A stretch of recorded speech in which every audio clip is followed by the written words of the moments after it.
नमस्कार मित्रांनो, माय vision the hidden fact या यूट्यूब चॅनलवर तुमचं स्वागत आहे। आज आपण बोलणार आहोत कोरोना व्हायरस या विषयी। आता तुम्ही म्हणाल आज आणि आत्ता कोरोना व्हायरस हा विषय कशाला, तर याची गरज आहे, नितांत गरज आहे। का गरज आहे तर मला लोक जास्तीत जास्त बेफिकिरीने वागताना दिसतात। बघाव तिथे कशाही प्रकारे कोरोनाच्या लाट यायच्या आधी म्हणजे 2020च्या आधी जशी लोक वागायची तसेच आता वागताना दिसतात। कुठेही थुकतात, कुठेही खोकतात, शिंकरतात। शिंकर आली तर नाकावर तोंडावर हात ठेवत नाही, रुमाल घेत नाहीत। म्हणून आता तुम्हाला एक किस्सा सांगतो।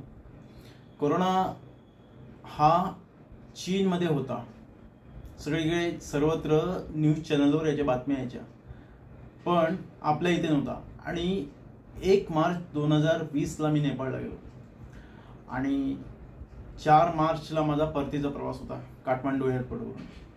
आता मी काठमांडू एअरपोर्टला आलो परतीच्या प्रवासासाठी, तर तिथल्या कर्मचाऱ्यांनी माझं सगळं इमिग्रेशन वगैरे संपल्यावर मला हे दोन्ही फॉर्म एकसारखेच दिसत होते, त्यामुळे मी एक फॉर्म फिलअप केला, भरला आणि त्या कर्मचाऱ्याला दिला।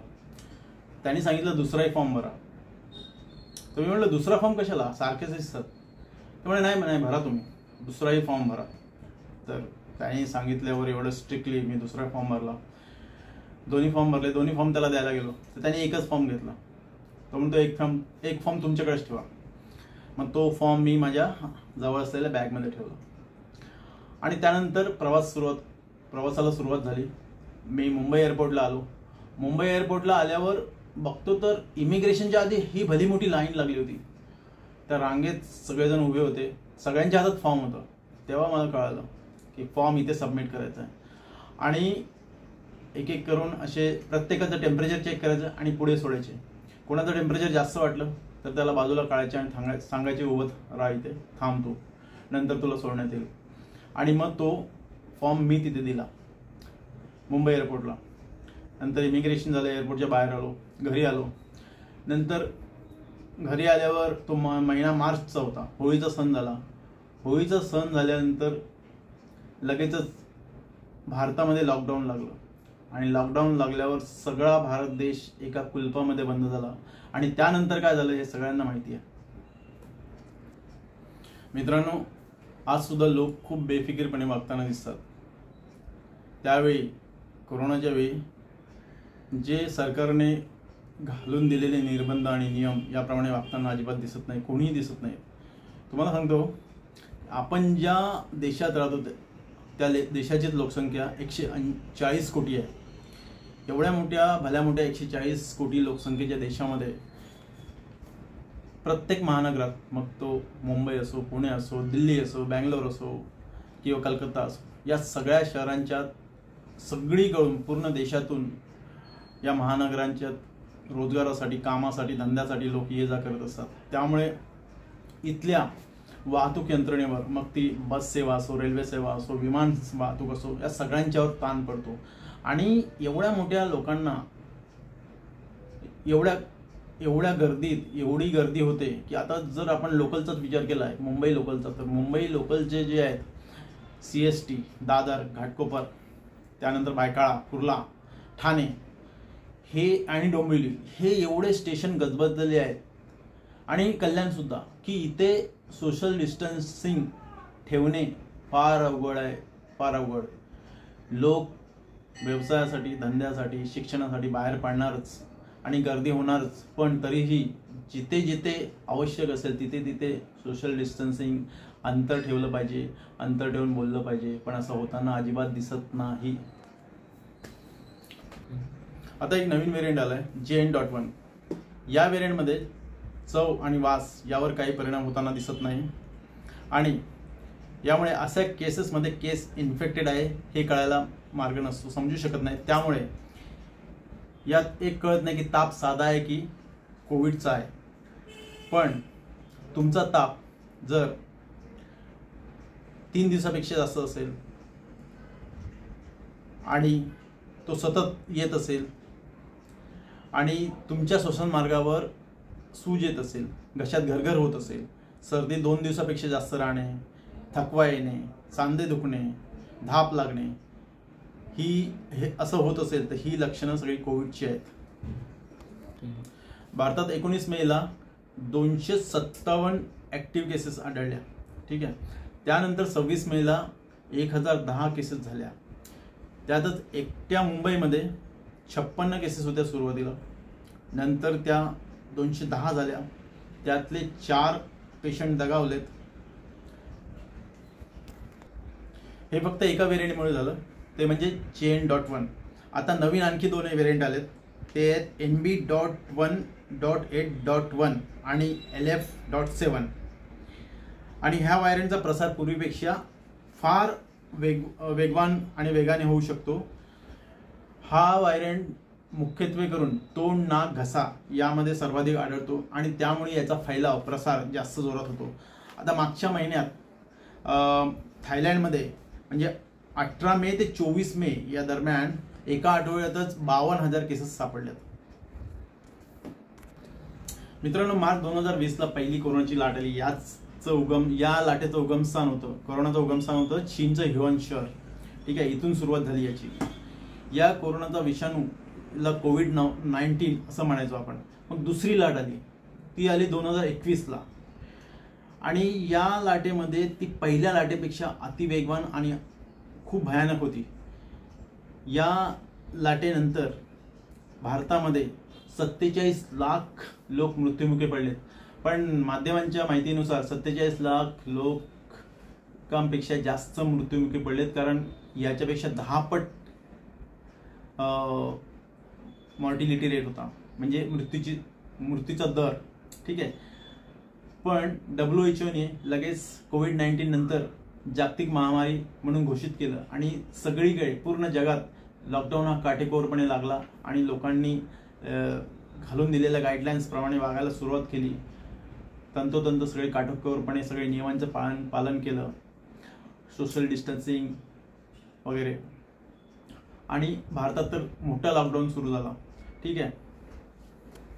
भारत सरकारने सर्व आरोग्य केंद्रात अँटीजन टेस्ट आणि RT-PCR टेस्ट ह्या सक्तीच्या केल्या. 144 कलम लावून जमावबंदी केली. त्यानंतर लग्न, साखरपुडे, मुंज, मयत, त्यानंतर समारोह, ह्या सगळ्यांच्यात संमेलनं, ह्या सगळ्यांच्यात 25 ते 50 लोकांपेक्षा जास्त नको असे निर्बंध घातलेत. थिएटर, सिनेमा थिएटर्स, नाट्यगृह सगळे बंद होते. मंगल कार्यालय सगळीकडे बंद होते. आणि भारत सरकारच्या अथक प्रयत्नानंतर त्यांनी कोवॅक्सिन आणि कोविशिल्ड अशा 2 वॅक्सिन आणल्या आणि नंतर त्यांचे 2 डोस हे सक्तीचे केले. आता डोस घेतल्यानंतर ज्या लोकांनी डोस घेतलेत कोवॅक्सिन किंवा कोविशिल्ड, एकच कुठला तर घ्यायचा. जो तुम्ही समजा कोविशिल्डचा डोस घेतला तर दोन्ही तुम्हाला कोविशिल्डचे घ्यावे लागतील, किंवा कोवॅक्सिनचा घेतला तर कोवॅक्सिनचे दोन्ही डोस घेतले जातील. तर असे 2 डोस घेतल्यानंतर तुमच्याकडे त्याचा पुरावा असावा लागत होता. म्हणजे तुम्हाला प्रवास करायचा असेल तर तो पुरावा दाखविल्याशिवाय तुम्हाला तिकीट मिळत नव्हतं रेल्वेचं, विमानतळात प्रवेश नव्हता, किंवा तुम्हाला रेल्वे प्रवासाचा पास मिळत नव्हता, बसेसचा पास मिळत नव्हता. तर त्यांच्या फेऱ्या पण कमी होत्या म्हणा, बसेसच्या आणि रेल्वेच्या. हे सगळं झालं. त्यानंतर बूस्टर डोस आला, तो सुद्धा सक्तीचा होता. पण बऱ्याच लोकांनी घेतला, काही लोकांनी नाही घेतला. पण हे 2 डोस घेणे खूप अनिवार्य होतं आणि ते लोकांनी घेतलेच, बऱ्यापैकी सगळ्या लोकांनी घेतलेच. आणि हे 2 डोस घेऊनही कोरोना व्हायरस संपला काय, कोरोना झिरो झाला का, म्हणजे त्याचं इरेडिकेशन झालं का, तर नाही. उत्तर नाहीये. तर कोरोना हा कधीही आपल्यातून जाणार नाही. आपल्याला कोरोनासोबतच राहावं लागेल. आपल्यात हा विषाणू राहील आणि त्याच्यासोबत आपल्याला राहावं लागेल. म्हणून जे काही गाईडलाईन्स दिल्या त्या पाळणे खूप गरजेचं आहे. मित्रांनो, नंतर HMPV हा व्हायरस आला, म्हणजे ह्युमन न्यूमोनिया व्हायरस. त्यानंतर इन्फ्लुएन्झा S3N2 ची लाट आली. हे सगळे प्रकार कोरोना व्हायरसच्या म्युटेशनचे होते. म्हणजे थोड्याफार फरकाने तेच, पण पहिल्याचीच कॉपी, पण अतिघातक आणि अतिशय तीव्रतेने प्रहार करणारे असे हे व्हेरियंट होते. या कोविड-19चे वेगवेगळे व्हेरियंट आलेत, ज्यांची नावं अल्फा, बीटा, गॅमा, डेल्टा, कॅपा हे होते आणि हे सगळे WHO ने लेबल केलेत. त्यात डेल्टा आणि कॅपा हे अतिशय घातक आणि अतितीव्रतेने तुमच्यावर मारा करणारे होते, म्हणजे संसर्ग करणारे. नंतर 2023मध्ये एक आणखी व्हेरियंट आला, ज्याचं नाव होतं XBB.1.16. हा व्हेरियंट आला आणि खूप अतिजलद तीव्रतेने इन्फेक्शन व्हायला लागलं. या कोरोनाच्या काळात तुम्हाला माहितीच आहे, ज्यांना लागण झाली होती कोरोनाची आणि ज्यांना ॲडमिट करायची गरज होती, अशा पेशंटच्या बरोबर काय झालं, दवाखान्यांची काय परिस्थिती होती, औषधांचा कसा काळा बाजार झाला. ज्यांच्याकडे पैसे होते, पैसेवाले लोक होते, त्यांनी ॲडव्हान्स बुकिंग करून ठेवली होती बेडची, की त्यांना ज्यावेळी गरज पडेल त्यावेळी त्यांना तो बेड अवेलेबल होईल, उपलब्ध होईल लगेच म्हणून. पण ज्यांच्याकडे पैसे नव्हते, काही लोकांचे हालाकीची परिस्थिती होती, गरीब होते, त्या लोकांची किती म्हणजे हाल झालेत, दुरावस्था झाली. रेमडेसिवीर नावाचं एक इंजेक्शन होतं, औषध होतं. त्या रेमडेसिवीरचा एवढा काळा बाजार झाला की बघायला नको, म्हणजे विचारच करायला नको. लोक तर लाईन लावत होते कुठे मिळते म्हणून. समजा एखादा माणूस ठाण्यामध्ये रुग्ण सापडला आणि त्याला डॉक्टरांनी सांगितले तुम्हाला तुमच्या पेशंटला रेमडेसिवीरची गरज आहे, तर तो कुठे नवी मुंबईत, इकडे तिकडे, अंबरनाथ, बदलापूर आणि कल्याण, इकडे तिकडे धडपड होतं. कुठल्या मेडिकल स्टोअरमध्ये मिळतं, कुठल्या डिस्पेन्सरीमध्ये मिळतं, पण ते मिळत नव्हतं. आणि झालं काय, सगळ्यात शेवटी जेव्हा लाट संपायच्या आधी, थोड्या आधी समजलं की रेमडेसिवीर हे औषध या रोगासाठी उपयोगाचं नाही. खाजगी डॉक्टरांनी जवळपास त्या दवाखान्यात रुग्णांचा इलाज करण्यासाठी नाही तर नोटा छापण्याचे कारखानेच टाकले होते.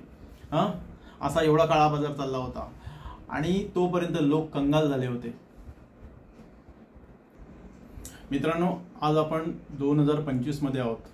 मी जेव्हा आज व्हिडिओ बनवतोय त्यावेळी जून 2025 या महिन्याचा शेवटचा आठवडा आहे आणि आजही मुंबई, पुण्यामध्ये जे चालणारे लोकल आहेत त्याच्यात एक कॅसेट वाजवली जाते की गरज असेल तरच घरातून बाहेर पडा, सुरक्षित अंतर ठेवा, तुम्हाला ताप येत असेल तर जवळच्या डॉक्टरला दाखवा आणि औषध घ्या, खबरदारी घ्या. पण लोक एवढं असूनही सरकारी कॅसेट चालू असतात ट्रेनमध्ये, जिकडे तिकडे, पण लोक करायचं तेच करतात. शिंकतात, थुंकतात, खिडकीतून थुंकतात. त्यानंतर साधा त्यांना शिंकर आली, खोकला आला तरी किती वेळ लागतो. आपल्याला जर समजतं 1 सेकंद आधी, 2 सेकंद आधी की आता आपल्याला शिंकर येणार आहे, तर शिंकर येण्याच्या वेळी आपण रुमाल तर काढू शकतो. रुमाल घेताना कोणी दिसत नाही.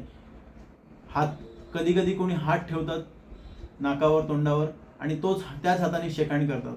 एवढा हलगर्जीपणा आणि एवढा म्हणजे बेशिस्तपणा चाललाय. एवढं आपल्याला ठेस लागली कोरोनाची तरी सुद्धा लोक काही त्याच्यातून जागे झालेले नाहीत. मी कोणालाही घाबरवत नाही किंवा मला काही तसं कोणाला भीती दाखवायची इच्छा नाही, पण मनुष्य स्वभाव आहे. माणसं काय करतात, सतत तोंडाला हात लावतात, नाकाला हात लावतात, कानात हात घालतात आणि त्याच हाताचा स्पर्श कुठेही करतात. ठीक आहे, लोकांनी एक साधी शिस्त पाळावी, एक स्वतःला नियम घालून द्यावा. समजा आपण 10 फुटावरून जरी बोललो ना, प्लॅटफॉर्मवर जरी उभे असलो किंवा कुठेही उभे असलो आणि 10 फुटावरून बोलत असलो तरी तिथूनही हळू आवाजात बोललो तरी आवाज जातो. पण लोकांची सवय कशी आहे, सवयीचे गुलाम झालेत लोक. जवळून खूप 2 फुटावरून बोलत असताना सुद्धा लोक असे कानात जाऊन बोलतात, किंचाळून बोलतात, सगळ्या दुनियेला आवाज जाईल या प्रकारे बोलतात. तर हे खरं तर टाळलं पाहिजे आणि जेवढं लांबून बोलता येईल, जिथे शक्य असेल तिथे लांबून बोलावं. रुमाल ठेवावा जवळ आणि शक्यतो शेक हँड करणं टाळावं. प्रत्येक ठिकाणी शेक हँड करणे काही गरजेचं नाहीत. आपण इंग्रज नाही आहोत. आपण पूर्वी नमस्कार करायचो, त्याच्याने काम भागायचं, मग आता शेक हँडची का गरज लागते. बघा मित्रांनो, कामधंद्यासाठी, शिक्षणासाठी, नोकरीसाठी लोकांना बाहेर पडावंच लागणार. गर्दी होईल. मुंबईसारख्या, पुण्यासारख्या महानगरात लोकल सेवा असेल, बस सेवा असेल, तिथे गर्दीच असणार. तिथे सोशल डिस्टन्सिंग, अंतर ठेवून आपल्याला प्रवास करणे शक्य नाही. आणि कोरोना हा आपल्याबरोबर कायमचा राहील. पण तरीसुद्धा मित्रांनो, मी तुम्हाला एक विनंती करतो की तुम्ही जेवढे काही गाईडलाईन्स आहेत, कोरोनाच्या वेळी गाईडलाईन आखून दिलेल्या आहेत, नियम घालून दिले, त्याचा काटेकोरपणे पालन करा. शक्य होईल तेवढं लोकांपासून लांब राहा, सॅनिटायझरचा वापर करा आणि स्वतःची काळजी घ्या. धन्यवाद. हा तुम्ही व्हिडिओ बघितल्याबद्दल तुमचे आभार. चॅनल हा विषय आवडला असेल तर माझ्या चॅनलला लाईक करा, शेअर करा, सबस्क्राईब करा. नमस्कार.